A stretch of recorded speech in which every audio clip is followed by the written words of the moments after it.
রাজনৈতিক, প্রশাসনিক বা অন্যান্য নানা প্ল্যাটফর্মের অনেক উজ্জ্বল নক্ষত্ররূপে পরিচিত ব্যক্তিদের প্রতি মানুষের বহুমাত্রিক দুর্বলতা থাকলেও কবি বা গীতিকবিদের প্রতি যেন বরাবরই মানুষের আকর্ষণ আকাশচুম্বী। তবে বিশ্বের সবচেয়ে ক্ষমতাধর ব্যক্তিদের তালিকা দখল করা লোকটি যখন এক কবিসত্তা ধারণ করে রাখে, তখন হয়তো তার ক্ষমতার পরিচয়টি কেবল সামনে আসে।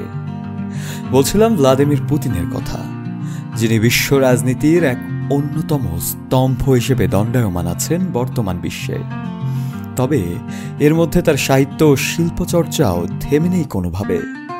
পুতিন এক অনুষ্ঠানে গান গেয়ে বিশ্ব দরবারে আলোচিত হয়েছিলেন। ফ্যাটস ডোমিনোয়ের বিখ্যাত গান ব্লুবেরি হিল পুতিনের খুবই প্রিয় গান বলেই এক অনুষ্ঠানে তিনি সেই গান পরিবেশন করেছিলেন, যা সাধারণ মানুষ থেকে শুরু করে অন্যান্য বিশ্ব নেতাদেরকেও বিস্মিত করেছিল। শুধু তাই নয়, পশ্চিমা বিশ্বের দেশগুলো পুতিনের আধিপত্য বিস্তারের ভয়ে তাকে নিয়ে সতর্ক অবস্থানে থাকলেও পুতিনের লেখা বইয়ের ক্ষেত্রে ব্যাপারটি ভিন্ন। রাজনীতিবিদ পুতিনকে অবজ্ঞা করলেও ইউরোপে আমেরিকার জনপ্রিয় বুকশপগুলো পুতিনের লেখা বইকে অবজ্ঞা করতে পারেনি।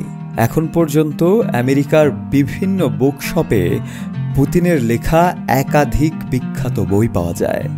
রাজনীতি, যুদ্ধ, আন্তর্জাতিক চাপ এসবের মাঝেও দিন শেষে যিনি কিছু সৃষ্টির উদ্দেশ্যে সচেষ্ট, তিনিই বোধহয় ভ্লাদিমির পুতিন।